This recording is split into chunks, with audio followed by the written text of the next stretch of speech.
And now I'm happy to invite to the floor a key personality, the initiator of the Ljubljana BEE PATH and the project manager of the BeePathNet Reloaded project, Ms. Maruška Markovčič from the municipality of Ljubljana, Department for Environmental Protection. Welcome to the stage. Hello, everyone. I'm really honored to be standing here today in front of you. I'm really happy to present the results of the last years of work. They are really extraordinary. We never could have thought that it could be so successful. So a lot has been said already on the topic, and I think I have a really lovely role to give you a broader framework or context and maybe highlight some of interesting things. From the very beginning, Ljubljana has been building on the foundations built by our predecessors. It's interesting to say, so an interesting fact is that in the prehistoric settlements on the area of today's Ljubljana, there was beekeeping going on. There are several cultural elements pointing to the fact that honey and beekeeping have been an important part here. And as we have also heard, the village of Medno, which means bee yielding, and then there's the Medarska Cesta street, which means honey street. This all goes to show how important honey is here. We have seen very strong rural development in the city of Ljubljana. We are one of the few cities with the possibility to develop rural areas independently. Beekeeping has been recognized as an important economic sector and also a topic for awareness raising. Urban beekeeping found its home in the city of Ljubljana, and as I said, this is just another thing that shows how green and bee-friendly Ljubljana is, but it's not only friendly to bees, but also other living beings. There are some spaces in the city that we have found to be very important in terms of biodiversity. So to improve these green spaces in the city, we have planted other melliferous perennials. As we have also already heard today, Ljubljana was the green capital of Europe in 2016, which was also an important milestone. So what was the linking element in our activities? Rural development links biodiversity, a purely environmental topic, and food security. So the bees are in between because they are so important both for biodiversity and for food supply and food self-sufficiency. Bees are not the only pollinators that we have to protect and take care of. We have placed a lot of focus on bees that give us honey, but we mustn't forget all the others, all the wild pollinators, because they also need someone to help them. One of the main tasks within our efforts was to ensure food self-sufficiency in the city. We were aware that we must bring together two communities or two groups. The first one was food producers and the second one was beekeepers. Quite early on in our programs, we have drafted certain initiatives for beekeepers for them to be economically stable and to be able to develop their practice. In 2014, the Urban Beekeepers Association was funded, and then we focused our efforts towards something else, not towards the economic sector of honey production, but towards awareness raising, safety and education of citizens on pollinators, honey, bees, and honey. So how did we get on with that? A very important point that contributed to success was that we changed certain parameters in the spatial plans of the city of Ljubljana. Now we can build apiaries even within urban parts of the city. In this way, we have upgraded our heritage. So the heritage served as a basis for developing new homes for bees. I'm really happy to say that we were able to work together with the Faculty of Architecture. Students produced seminars and various projects for modern apiaries. One of them can be seen in the botanical gardens of the University of Ljubljana. We have also drafted various rules. Let me put it like this. If there are rules, they're going to be broken. But if you give people guidelines, people are happier to follow them. So we have prepared guidelines or recommendations for beekeepers, how to go about beekeeping in urban areas. Soon we found that we cannot do much without children. So quite early on, we have started working on educational programs for preschools and schools. We will hear more about that as we go on with the conference. Last but not least is promotion. To be completely honest, we are not, so the promotion is not our strong point, but we are becoming more sure of ourselves and are improving in this as well. So this shows a framework of our activities.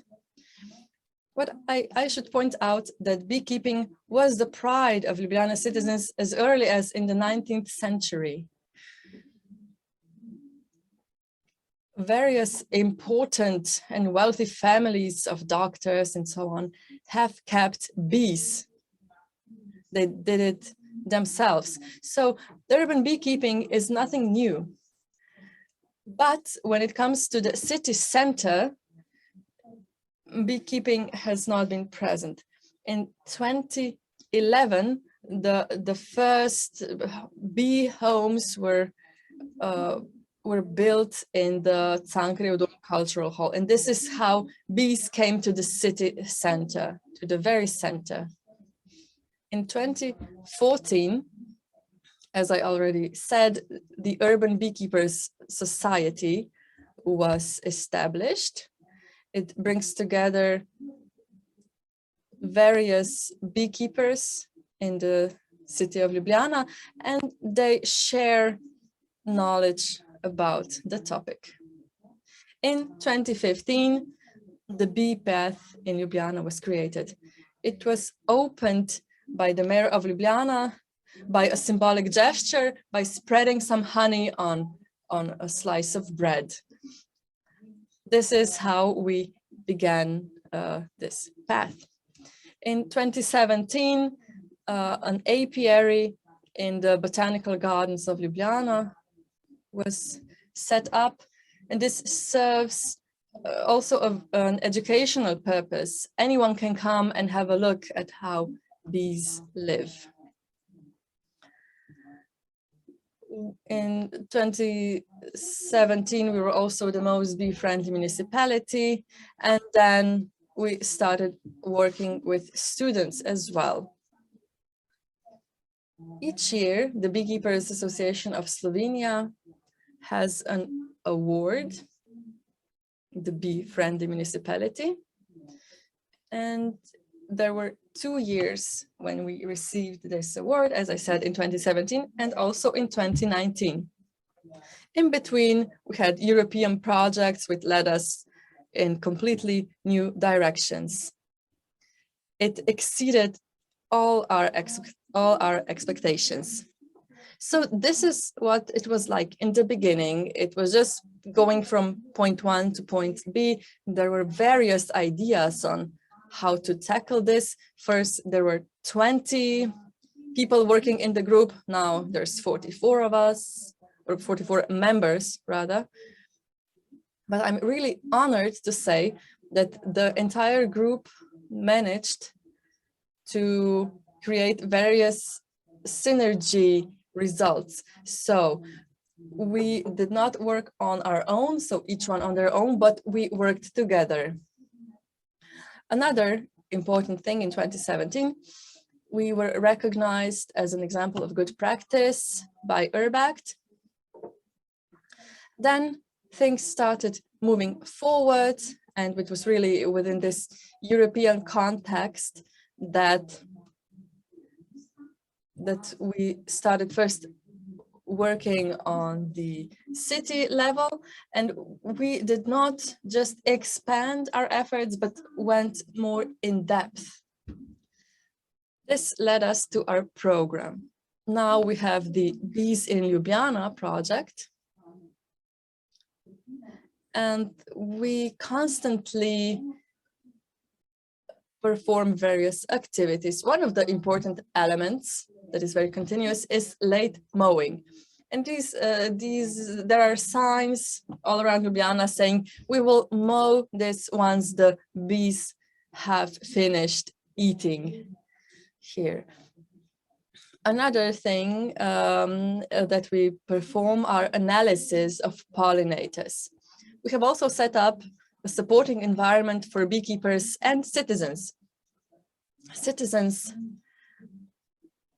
start panicking when they see things they don't understand. And swarms of bees are one of such things. So we have set up an SOS line for collecting swarms, which citizens can call and feel safe. Together with the Veterinary Institute, we take care of these animals. Another thing we do is we plant melliferous plants and raise awareness among citizens. The main event we have here is the Honey Day in Ljubljana. And of course, the 20th of May has become the main event in the year. But as Mr. Cosmos said, it's not only about one day, but rather the entire month. The entire month of May is dedicated to bees. Now, education and preschools. There's been an initiative that has been very successful. Now, we actually have a network of AP preschools, and it's unbelievable to see how children are able to learn various materials, various facts about bees. So this is one way to raise and educate the people that when they grow up will protect the environment. Indeed, the Bee Path and Bees in Ljubljana in general is a movement. It's also an education platform, also a network and an incubator for new ideas. There have been various ideas that have emerged out of this. An interesting project was rent an apiary. This connected beekeepers and citizens.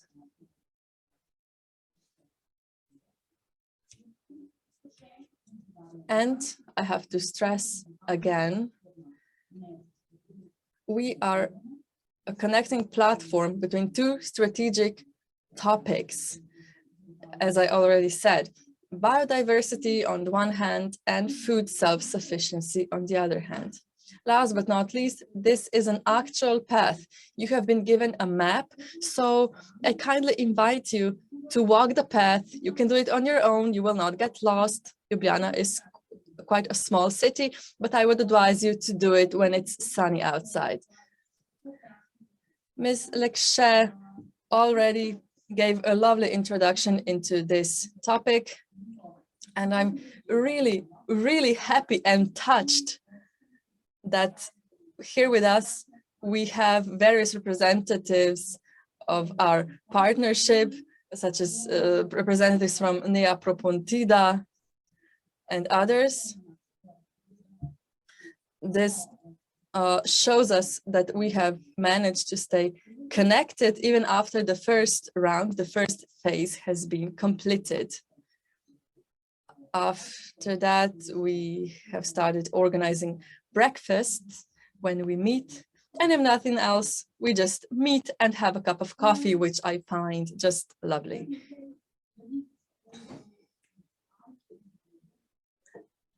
Many things have already been said, but I really have to say that a lot of work, a lot of effort has been put into this. A lot of trust was needed. We've connected on a human level at the very beginning. We have become friends, we have helped each other, and in a very selfless way, we have transferred knowledge between each other. We, I think, had a healthy competitive spirit among us, and we were really happy about the success of every one of our partners. We have laughed a lot, we had fun, and we did not forget about humor, because you cannot do a European project without it, I think. So this brings me to the end, or does it? I think there is never really an end to any such story. As Sartre says, let us begin again. Thank you.